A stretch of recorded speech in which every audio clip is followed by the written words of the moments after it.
Excellencies, ladies and gentlemen, and friends joining us from around the world. The headlines are dominated by a world in trouble, by conflict and climate chaos, by rising human suffering, by growing geopolitical divides. But amidst the turmoil, another story is being written, and its implications will be profound. Throughout history, energy has shaped the destiny of humankind, from mastering fire to harnessing steam to splitting the atom. Now we are on the cusp of a new era. Fossil fuels are running out of road, and the sun is rising on a clean energy age. Just follow the money. $2 trillion went into clean energy last year. That's 800 billion more than fossil fuels and up almost 70% in 10 years. A new data released today from the International Renewable Energy Agency shows that solar, not so long ago 4 times the cost of fossil fuels, is now 41% cheaper. Offshore wind, 53%. And over 90% of new renewables worldwide produced electricity for less than the cheapest new fossil fuel alternative. This is not just a shift in power. This is a shift in possibility. Yes, in repairing our relations with the climate. Already, the carbon emissions saved by solar and wind globally are almost equivalent to what the whole European Union produces in a year. But this transformation is fundamentally about energy security and people security, and it's about smart economics. Decent jobs, public health, advancing the Sustainable Development Goals, and delivering clean and affordable energy to everyone, everywhere. Today, we are releasing a special report with the support of UN agencies and partners, the International Energy Agency, the IMF, IRENA, the OECD, and the World Bank. The report shows how far we have come in the decades since the Paris Agreement sparked a clean energy revolution. And it highlights the vast benefits and actions needed to accelerate a just transition globally. Renewables already nearly match fossil fuels in global installed power capacity. And that's just the beginning. Last year, almost all the new power capacity built came from renewables. And every continent on Earth added more renewables capacity than fossil fuels. The clean energy future is no longer a promise, it's a fact. No government, no industry, no special interest can stop it.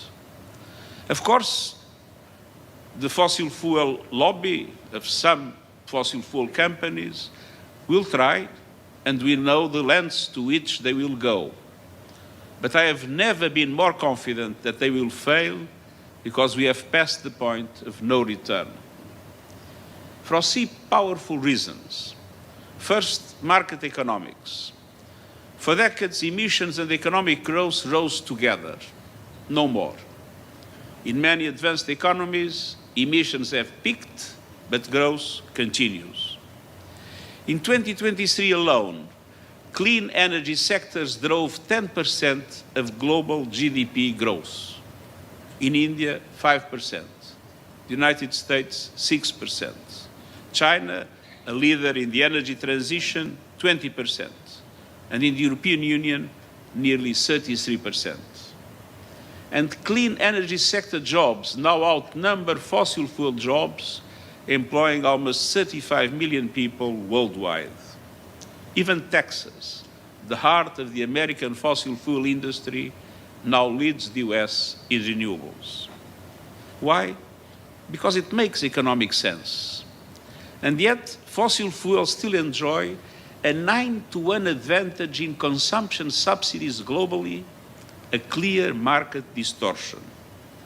And to that, the unaccounted costs of climate damages on people and planet, and the distortion is even greater.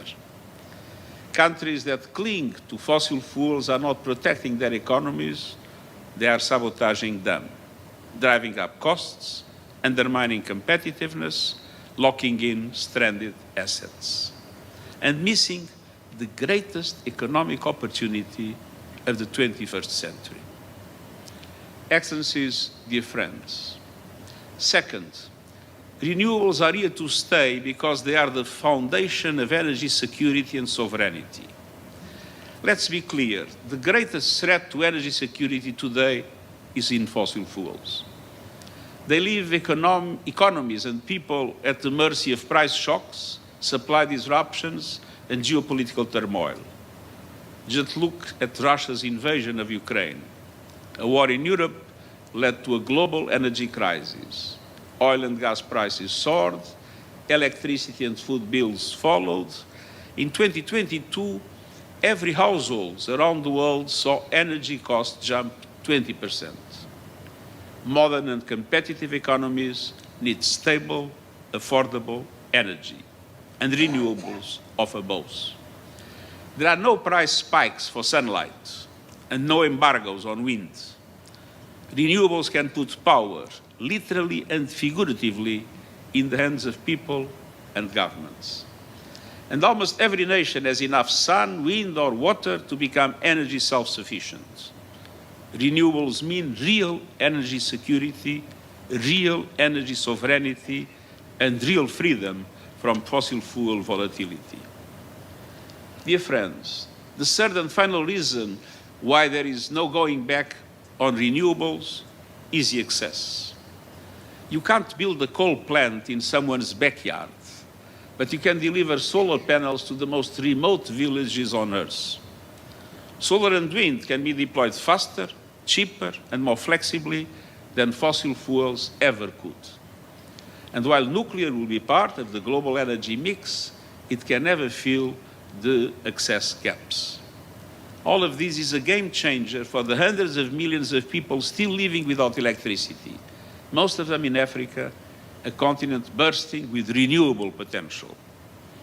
By 2040, Africa could generate 10 times more electricity than it needs entirely from renewables.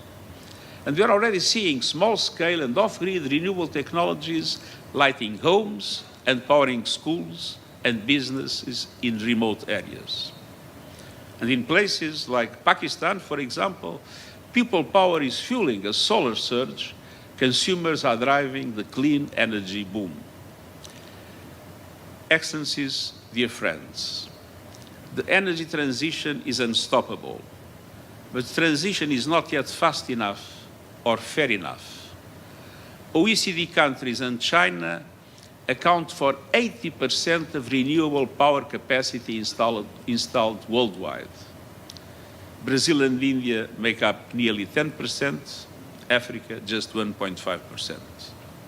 Meanwhile, the climate crisis is laying waste to lives and livelihoods. Climate disasters in small island states have wiped out over 100% of GDP. In the United States, they are pushing insurance premiums through the roof. And 1.5-degree limit is in unprecedented peril. To keep it within reach, we must drastically speed up the reduction of emissions and the reach of the clean energy transition. With manufacturing capacity racing, prices plummeting, and COP30 fast approaching. This is our moment of opportunity, and we must seize it. We can do so by taking action in 6 opportunity areas. First, by using new national climate plans to go all out on the energy transition. Too often, governments send mixed messages. Bold renewable targets on one day, new fossil fuel subsidies and expansions the next. The next national climate plans, or NDCs, are due in a matter of months. They must bring clarity and certainty. The G20 countries must lead. They produce 80% of global emissions. The principle of common but differentiated responsibilities must apply, but every country must do more. Ahead of COP30 in Brazil this November, they must submit new plans. And I invite leaders to present their new NDCs at an event we will host in September during General Assembly High-Level Week. These must cover all emissions across the entire economy, align with 1.5-degree limit, integrate energy, climate, and sustainable development priorities into one coherent vision, and deliver on global promises to double energy efficiency and triple renewables capacity by 2030, and to accelerate the transition away from fossil fuels. These plans must be backed by long-term roadmaps for a just transition to net zero energy systems in line with global net zero by 2050. And they must be underpinned by policies that show that the clean energy future is not just inevitable, but investable. Policies that create clear regulations and a pipeline of projects, that enhance public-private partnerships, unlocking capital and innovation, that put a meaningful price on carbon, and that end subsidies and international public finance for fossil fuels as promised. Second, it is our moment of opportunity to build the energy systems of the 21st century. The technology is moving ahead. In just 15 years, the cost of battery storage systems for electricity grids has dropped over 90%. But here is the problem. Investments in the right infrastructure are not keeping up. For every dollar invested in renewable power, just 60 cents go to grids and storage, and the ratio should be 1-to-1. We are building renewable power, but not connecting it fast enough. There's 3 times more renewable energy waiting to be plugged into grids than was added last year. And fossil fuels still dominate the global total energy mix. We must act now and invest in the backbone of a clean energy future, in modern, flexible, and digital grids, including regional integration, in a massive scale-up of energy storage, and in charging networks to power the electric vehicle revolution. On the other hand, we need energy efficiency, but also electrification across buildings, transport, and industry. That is how you unlock the full promise of renewables and build energy systems that are clean, secure, and fit for the future. Third, this is our moment of opportunity to meet the world's surging energy demand sustainably. More people are plugging in. More cities are eating up with soaring demand for cooling. And more technologies, from AI to digital finance, are devouring electricity. Governments must aim to meet all new electricity demand with renewables. AI can boost efficiency, innovation, and resilience in energy systems, and we must take profit of it. But it is also energy hungry.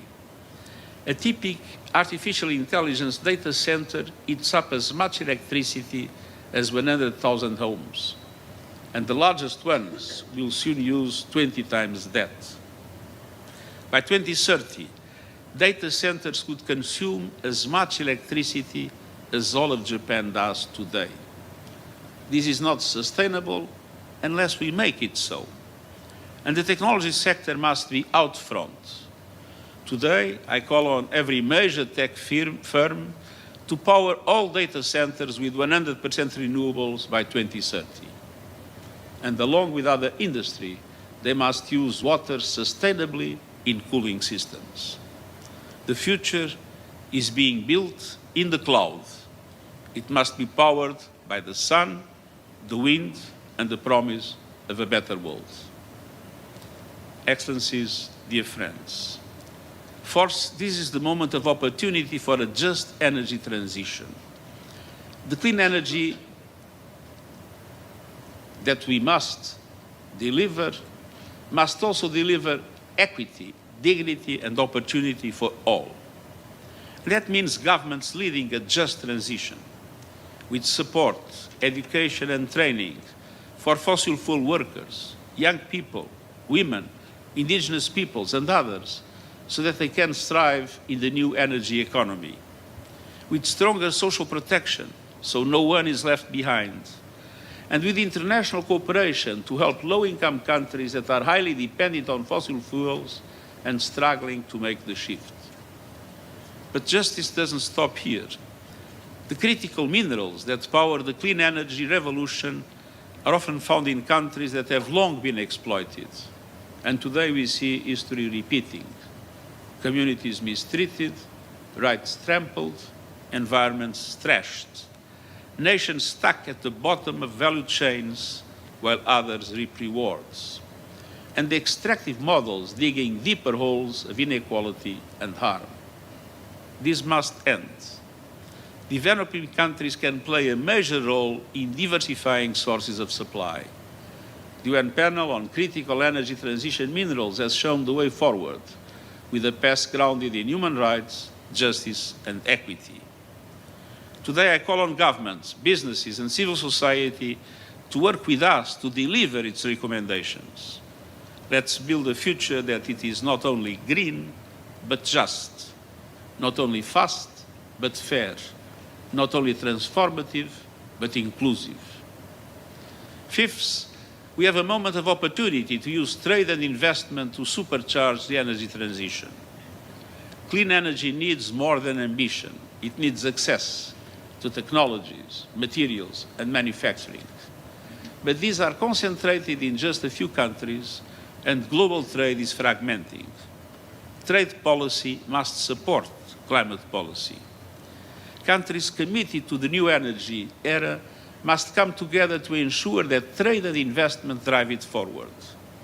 By building diverse, secure, and resilient supply chains, by cutting tariffs on clean energy goods, by unlocking investment and trade, including through South-South cooperation, and by modernizing outdated investment treaties started with investor-state dispute settlement provisions. Today, fossil fuel interests are weaponizing these provisions to delay the transition, particularly in several developing countries. Reform is urgent. The race for the new must not be a race for the few. It must be a relay, shared, inclusive, and resilient. Let's make trade a tool for transformation. Sixth and finally, this is our moment of opportunity to unleash the full force of finance, driving investment to markets with massive potential. Despite soaring demand and vast renewables potential, developing countries are being locked out of the energy transition. Africa is home to 60% of the world's best solar resources, but it received just 2% of global clean energy investments last year. Zoom out, and the picture is just as stark. In the last decade, only 1 in every 5 clean energy dollars went to emerging and developing countries outside China. To keep the 1.5-degree limit alive and deliver universal energy access, annual clean energy investment in those countries must rise more than 5-fold by 2030. And that demands bold national policies and concrete international action to reform the global financial architecture, drastically increase the lending capacity of multilateral development banks, making them bigger, bolder, and better able to leverage massive amounts of private finance at reasonable cost, and take effective action on debt relief and scale up proven tools like debt for climate swaps. Today, developing countries pay outlandish sums for both debt and equity financing, in part because of outdated risk models, bias, and broken assumptions that boost the cost of capital. Credit rating agencies and investors must modernize.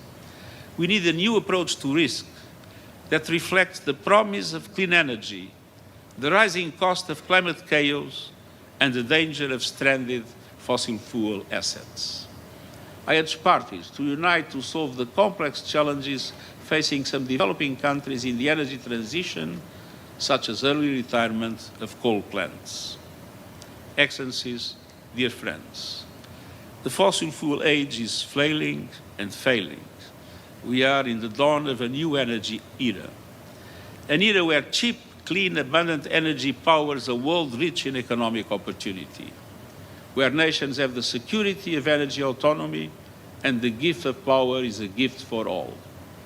That world is within reach, but it won't happen on its own, not fast enough, not fair enough. It is up to us. We have the tools to power the future for humanity. Let's make the most of them. This is our moment of opportunity, and I thank you.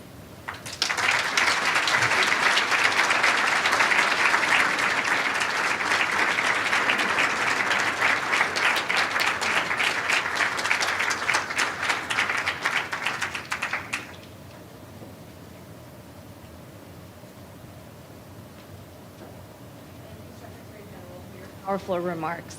I think what was very compelling about your address is that you focused not just what's on stake, but you laid out a vision. You laid out a very specific roadmap that reframes climate change entirely from a scientific and moral imperative to actually positioning climate change really firmly as a financial and economic opportunity. That's really the title of this report and really the crux of what you have shared with all of us today.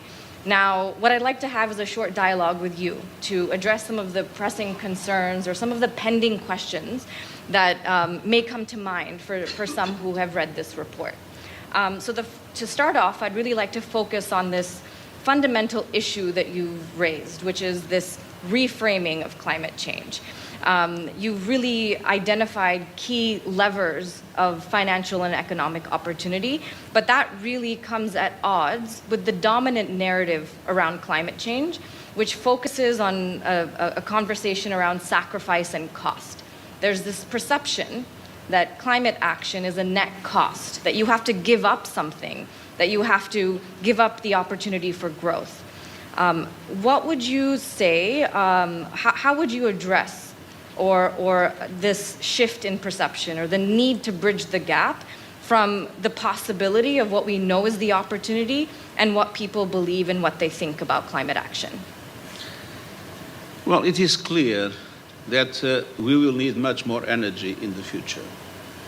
And it is clear that today the cheapest and easiest way to increase energy capacity is through renewables.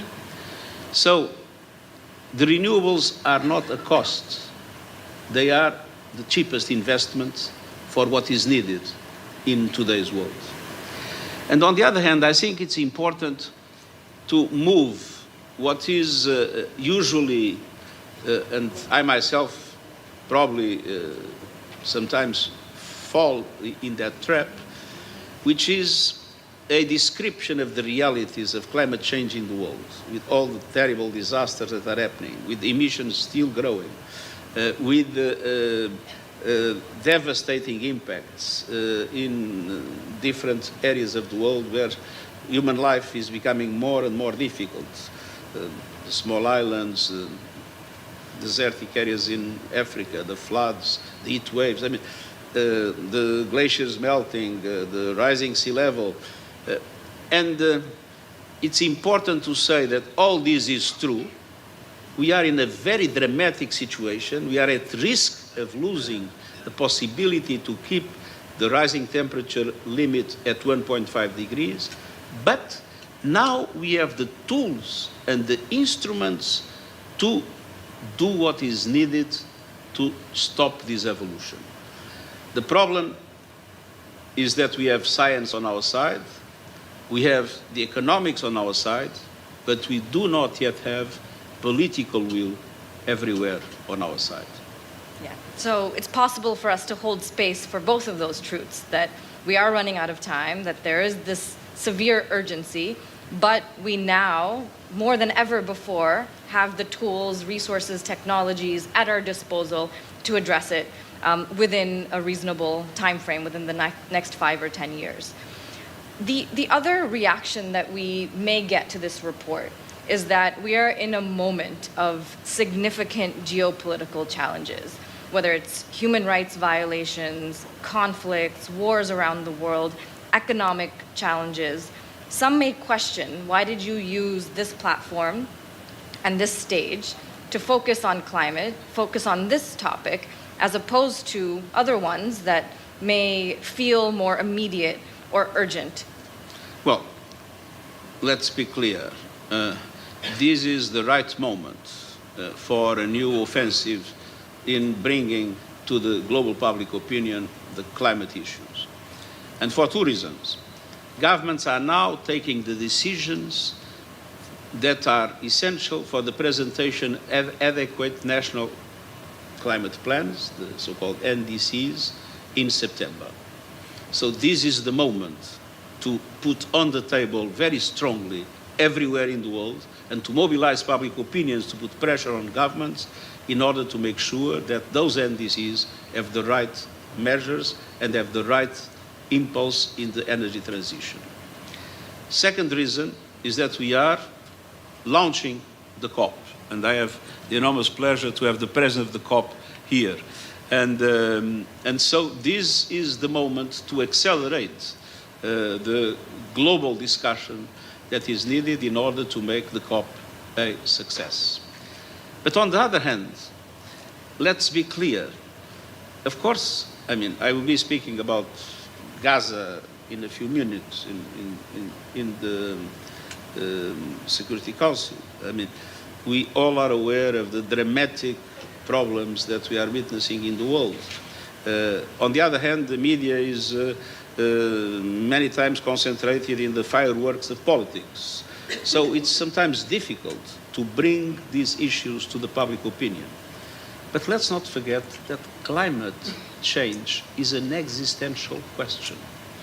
And so what would be a crime is to forget about climate change because we need to concentrate on the more pressing issues of this moment, because they are only theoretically more pressing. Nothing is more pressing than to accelerate the energy transition and all the other strategies of the green economy and the green society in order to make sure that we keep the 1.5 degrees alive. We are on the verge of making it irreversible to lose the 1.5 degree limit. And that is something we need to avoid at all costs. This is the moment to act about it. Yeah, and what's so important is to recognize that all of these crises are interconnected, right? We can't take any one of them in isolation. Climate change is a factor of insecurity, of instability. I mean, if you look at the floods and the drought in many areas, the increase of poverty that they generate, the increase of hunger they generate. Look at the Sahel. The Sahel is today the fantastic area for terrorists to thrive. And one of the reasons is because the economy is becoming more and more difficult as climate change makes less and less areas available for cultivation. So people are living in worse and worse conditions because of climate, and this is an enormous impulse to the terrorism activities in the Sahel. So even when we talk about dramatic problems of security in the world today, let's not forget that climate change is a dramatic accelerator of instability. Yes, and the other thing that you mentioned is stories, right? It's the narrative and the fact that climate change is always positioned in the context of disasters or things that are going in the wrong direction, something happening to us, and we lose agency. So I think for a takeaway for everybody in this room is also to talk about the opportunity, to not talk about climate change solely as something in the negative direction, uplift those stories, uplift those heroes, those innovators that are on the front lines of creating new economies, and that will be an engine for hope and for inspiration. I contact many young people, starting by my family, and I have to say that we see lots of young people with a deep sense of depression because of climate change. And we need to fight it. And to fight it is to say, this is not inevitable. We have the tools, the instruments, and the capacity to change course and to make sure that human and planet dimensions can be brought together. And it is really important to show the reality as the reality is, not to try to, I would say, put a rosy scenario on what's happening, but at the same time to show that we can change that scenario and make it much better than what it is today if we take the decisions that the economy and the science today make possible. Yes, because this also dominant narrative of it's too late is also defeating. Just the doom and gloom is not the solution of the messaging we need. We need to explain the dramatic situations we have, but we need to prove that there are reasons to be hopeful, and those reasons depend, of course, on the political will of those that have responsibilities, and that is why it is so important to mobilize public opinion, to put pressure on governments to take the right decisions. And at the same time, when one looks at the private sector, it's very impressive how the shift is taking place. For a very simple reason, people would like to make more money. Yes, so it's kind of the carrot and the stick, and the carrot exists because, and that the private sector is moving because those opportunities. Markets are still distorted, and they are distorted against renewables. And in many countries, we still lack the regulations and the instruments to facilitate it. But that is one reason more to tell governments, take the right decisions, allow markets to work in a fair way, and at the same time, make sure that the transition is just. In all transitions, look at the digital transition, there are winners and losers. In all transitions, there are people that lose opportunities in their lives. So it is extremely important to support the regions and to support the people that are affected by this transition.